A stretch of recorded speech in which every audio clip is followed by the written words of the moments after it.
ജീവ, I need to talk to U.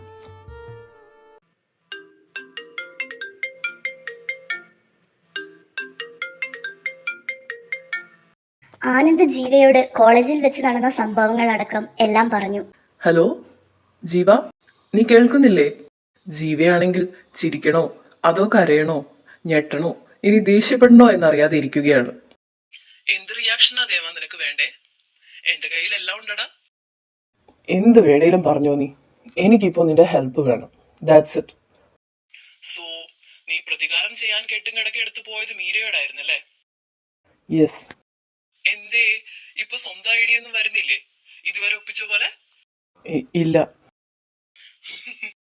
നീ കളിയാക്കുവാണോ? ഞാൻ സീരിയസ് ആയിട്ടാ പറയുന്നേ. അല്ലാതെ പിന്നെ കോടീശ്വരനായ ദേവാനന്ദ വർമ്മ, ലോകം മുഴുവൻ കാൽ കീഴിലാക്കിയവൻ, ഒരു പെൺകുട്ടിയുടെ മുമ്പിൽ തോറ്റ് നിസ്സഹായനായി നിൽക്കുന്നു. ഇത് കേട്ട് ചിരിക്കാതിരിക്കാൻ പറ്റുമോടാ? മതി ജീവ, എനിക്കറിയാം ഞാൻ ചെയ്ത വലിയ മണ്ടത്തരമാണെന്ന്. പക്ഷെ ഇപ്പോ എനിക്ക് ശരിക്കും അവളെ ഇഷ്ടാടാ. ഈ നാടകം അവസാനിപ്പിക്കാൻ എനിക്ക് നിന്റെ ഹെൽപ്പ് വേണം. എങ്ങനെ അവളുടെ വിശ്വാസം നേടിയെടുക്കാൻ പറ്റുമെന്ന് എനിക്കറിയില്ല.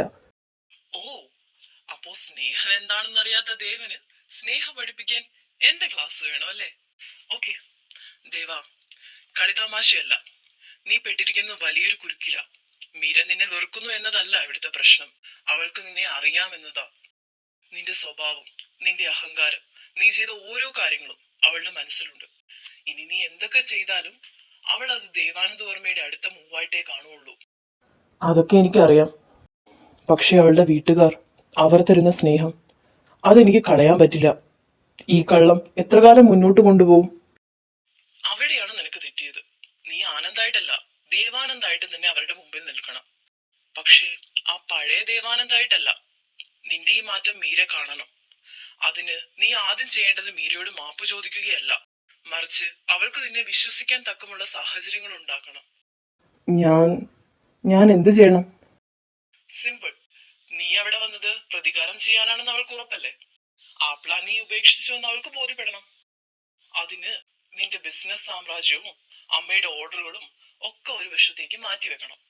നീ അവിടെ സാധാരണക്കാരനായി നിൽക്കുന്നത് മീരയെ തോൽപ്പിക്കാനല്ല, മറിച്ച് ആ ജീവിതം ഇഷ്ടമായതുകൊണ്ടാണ് അവൾക്ക് തോന്നണം. പക്ഷേ അവള് വിശ്വസിക്കുവോ? വിശ്വസിപ്പിക്കണം. പിന്നെ മരിയയുടെ കാര്യം, അത് നീ ക്ലിയർ ചെയ്യണം. ആ കറ കഴുകിക്കളയാതെ നിനക്ക് മീരയുടെ മനസ്സിൽ കയറി പറ്റാൻ പറ്റുമെന്ന് എനിക്ക് തോന്നുന്നില്ല. നാറി, ഇനിയും എന്തെങ്കിലും മണ്ടത്തര ഒപ്പിക്കുന്നതിന് മുന്നേ എന്നോട് പറയണേടാ, അല്ലെങ്കിൽ എന്റെ ജീവിതം നായ നക്കും. നിനക്കറിയാലോ, ആ അലീനെ കൊച്ചിന് മീര എന്ന് പറഞ്ഞ പ്രാന്ത.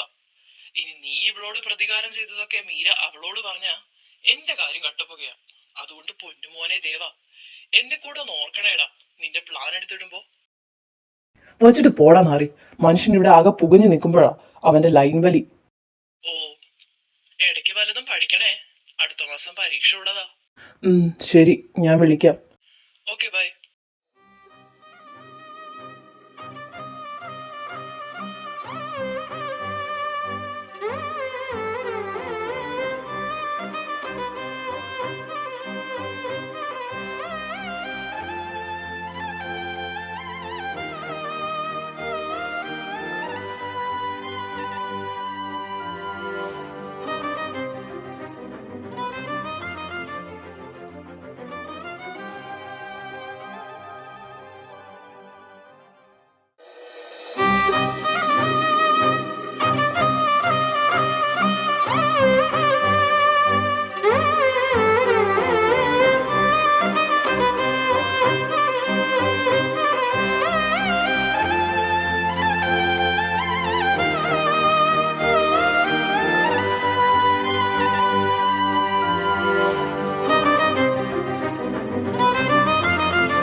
ശരിക്കും നന്നായോ? അതോ ഇനി പുതിയ എന്തെങ്കിലും പ്ലാൻ ചെയ്യുവാണോ? 2 ദിവസമായി ശല്യമൊന്നും ഇല്ലല്ലോ കൃഷ്ണ. പഠിക്കാൻ ഇരുന്നിട്ടാണെ ഒന്നും തലയിലും കയറുന്നില്ല.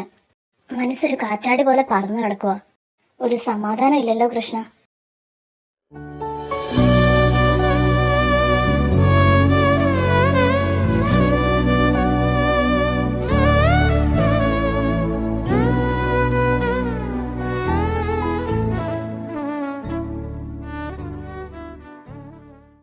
കയ്യിലുള്ള പുസ്തകത്തിലെ വരികൾ അവൾ വായിക്കുന്നുണ്ടെങ്കിലും ഉള്ളിൽ മുഴുവൻ ആനന്ദായിരുന്നു. അല്ല, ദേവാനന്ദു അമ്മ. ഞാനിതെന്തൊക്കെയായി ചിന്തിക്കുന്നത്? നന്ദു, കോൺസെൻട്രേറ്റ്. നിനക്ക് പരീക്ഷ എഴുതാനുള്ളതാ. അതിന് വേറെ ആരും വരില്ല. നീ തന്നെ വിചാരിക്കണം. ഇവിടെ ഇരിപ്പുണ്ടായിരുന്നു. എന്താ ആ മുഖത്തൊരു മാറ്റം? ആ പഴയ അഹങ്കാരം ഒന്നും കാണാനില്ലല്ലോ. മൊത്തത്തിലൊരു മയം വന്ന പോലെ.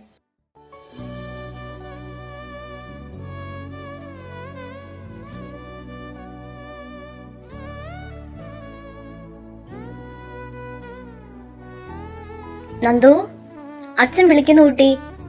അച്ഛൻ വന്നോ അമ്മേ? ആ, ഇപ്പൊ വന്ന് കേറിയതേ ഉള്ളൂ. എന്തായാലും ദേവൻകുഞ്ഞ് വണ്ടി കൊടുത്തത് വലിയ ഉപകാരമായി. അല്ലെങ്കിൽ ഈ ചൂടത്ത് നിന്റെ അച്ഛൻ വല്ലാതെ കഷ്ടപ്പെട്ടേനെ. അതെ, അമ്മയുടെ ദേവൻകുഞ്ഞ് വല്ലാണ്ട് കഷ്ടപ്പെടുന്നുണ്ട്, പാപം. അച്ഛാ. നന്ദു, ഉത്സവം തുടങ്ങാൻ ഇനി അധികം ദിവസമില്ലല്ലോ കുട്ടി. ദാ ഈ പൈസ വെച്ചോ. എന്നിട്ട് നാളെ രണ്ടാളും കൂടി പോയി തുണിയോ മാലയോ എന്താന്ന് വെച്ചാ വാങ്ങിച്ചു. അച്ഛന് മാറാൻ പറ്റാത്ത അവസ്ഥയാ. അല്ലേ അച്ഛൻ വന്നേനെ. ദാ ചായ. എന്താ സുധേ, നിങ്ങൾ പോയി വാങ്ങില്ലേ? ദേവൻകുഞ്ഞ് വണ്ടി വന്നിട്ട് കൃഷ്ണന്റെ തിരക്ക് കുറയുമെന്നാ ഞാൻ വിചാരിച്ചത്. ഇതിപ്പോ തിരക്ക് കൂടിയല്ലോ. അത് പിന്നെ വണ്ടിയൊക്കെ കിട്ടിയപ്പോ എല്ലാവർക്കും നല്ല ആവേശമായിരുന്നേ പിരിവിനിറങ്ങാൻ. ഈ പ്രാവശ്യം അക്കരെ വരെ പോയി ഞങ്ങൾ. പാവം ദേവൻകുഞ്ഞ്. ഇപ്പൊ കണ്ട മുതലാളി പയ്യനാണെന്നൊന്നും തോന്നില്ല. നമ്മുടെ ബന്ധുവാണോ എന്ന് എന്നോട് ശാന്ത ചോദിച്ചു. നമ്മളോടുള്ള പെരുമാറ്റം കണ്ടിട്ട്. എന്റെ കൃഷ്ണ, അച്ഛനും അമ്മയും കൂടി അയാളെ ഈ വീട്ടിലെ ഒരാളെ പോലെയാ വെച്ചേക്കുന്നേ. അയാളെ അത്രമേൽ വിശ്വസിച്ചു തുടങ്ങിയിരിക്കുന്നു. എന്താണ് ഇവിടെ ഒരു ചർച്ച?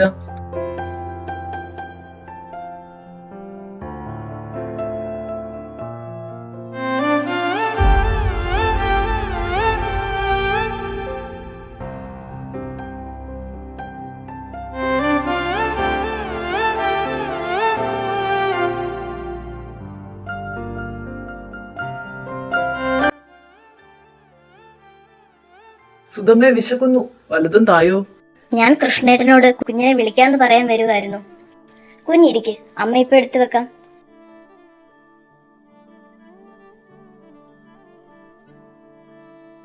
എങ്ങനെയുണ്ടായിരുന്നു അച്ഛാ പിരിവൊക്കെ? നാളെ കൂടിയല്ലേ ഉള്ളൂ. അതെ കുഞ്ഞെ, പിന്നെ കമ്മിറ്റി തിരിക്കണം, ചടങ്ങുണ്ട്. എന്റെ വക കുറച്ച് പൈസ ഞാനും ഇടുന്നുണ്ട് കേട്ടോ. എങ്ങനെയാ വേണ്ടതെന്ന് പറഞ്ഞാ മതി. ഓ, എന്നാ പിന്നെ സ്പോൺസർ ചെയ്തോ കുഞ്ഞെ. അച്ഛൻ ഡീറ്റെയിൽ ആയിട്ട് പറഞ്ഞു തരാം. നന്ദു, നാളെ വാങ്ങേണ്ട സാധനങ്ങളൊക്കെ എഴുതി വെക്കണേ, ഇല്ലെങ്കിൽ പകുതി വാങ്ങില്ല. ആഹാ, നാളെ ഷോപ്പിംഗ് ആണോ? ആ കുഞ്ഞെ, ഉത്സവമല്ലേ.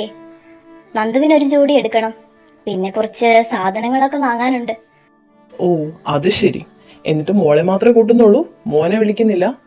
അയ്യോ, കുഞ്ഞിനെ ബുദ്ധിമുട്ടിക്കണ്ടെന്ന് ഓർത്തിട്ടാ ഞാൻ. ബുദ്ധിമുട്ടില്ലേ, നാളെ കുഞ്ഞും പോരെ. സാറിന് ഇതൊക്കെ ഒരു ബുദ്ധിമുട്ടാവില്ലേ? എനിക്ക് സന്തോഷമുള്ളൂ ഇതൊക്കെ എക്സ്പീരിയൻസ് ചെയ്യാൻ. പിന്നെ സുധമേ, ഈ മീര എന്നെ ഇപ്പോഴും സാറേന്നാ വിളിക്കുന്നേ.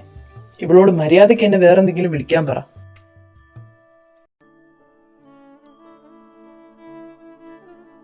ഇയാൾ നന്നായിട്ടൊന്നുമില്ല. അത് ശരിയാ നന്ദു. ഇനി കുഞ്ഞിനെ സാറേന്ന് വിളിക്കണ്ട, ദേവേട്ടാന്ന് വിളിച്ചു. നിന്നെക്കാളും മൂത്തതല്ലേ കുഞ്ഞ്.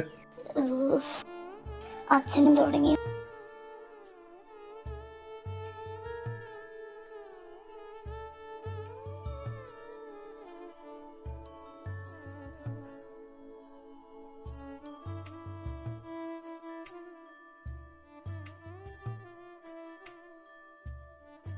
പ്രധാനമായും 3 കാര്യങ്ങളിലാണ് കുഞ്ഞെ സ്പോൺസർഷിപ്പ് വരുന്നത്. അന്നദാനം, അതാണ് ഏറ്റവും പുണ്യമുള്ള കാര്യം.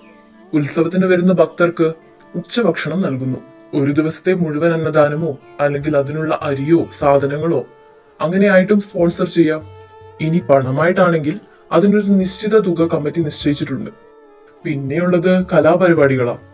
നമ്മുടെ സ്റ്റേജിൽ നടക്കുന്ന പ്രോഗ്രാമുകൾ, അതിന് കഥകളി, ഓട്ടംതുള്ളൽ അല്ലെങ്കിൽ ഗാനമേള, ഓരോ പരിപാടിക്കും ഓരോ റേറ്റ് ആണ്. ഒരു ദിവസത്തെ സ്റ്റേജ് പ്രോഗ്രാം മുഴുവനായിട്ടോ അല്ലെങ്കിൽ ഒരു പ്രത്യേക ഐറ്റമോ മോൻ ഏറ്റെടുക്കാം. നോട്ടീസിൽ മോന്റെ പേര് വരും, മുഖ്യ സ്പോൺസർ എന്ന് വെച്ചടിക്കും. പിന്നെയുള്ളത് ആനയും മേളവുമാണ്. അതാണ് ഉത്സവത്തിന്റെ ഗമ. ആന എഴുന്നള്ളിക്കുന്നതും പഞ്ചവാദ്യത്തിനും വലിയ ചെലവാണ്. ഒരു ആനയുടെ ഏക്കം, അതായത് വാടക, സ്പോൺസർ ചെയ്യുന്നവരുണ്ട്. അതുപോലെ വെടിക്കെട്ടും വലിയൊരു സ്പോൺസർഷിപ്പ് ഐറ്റമാണ്. പിന്നെ വിളക്ക് സ്പോൺസർഷിപ്പും ഉണ്ട് കുഞ്ഞെ. ഒരു ദിവസത്തെ ചുറ്റുവിളക്ക് തെളിയിക്കുന്നതിനുള്ള എണ്ണയും തിരിയും കൊടുക്കുന്നത് വലിയ വഴിപാടാണ്. അതെ, കുഞ്ഞിന് ഇതിൽ ഏതാ താല്പര്യം എന്ന് പറഞ്ഞാൽ മതി, ഞാൻ കമ്മിറ്റിക്കാരോട് പറയാം. എങ്കിൽ അച്ഛ, ഞാൻ പ്രധാനപ്പെട്ട ആ അന്നദാനവും പിന്നെ ആനയുടെ ചെലവ് ഏറ്റെടുത്തോളാം. ബാക്കി എന്തെങ്കിലും ഉണ്ടെങ്കിൽ നമുക്ക് നോക്കാം. മീര ഇതെല്ലാം കേട്ട് ഒന്നും മിണ്ടാതെ അകത്തേക്ക് നടന്നു. അവൾക്കറിയാം ആനന്ദ് പതുക്കെ പതുക്കെ അവളുടെ ലോകത്തെ കീഴടക്കുകയാണെന്ന്.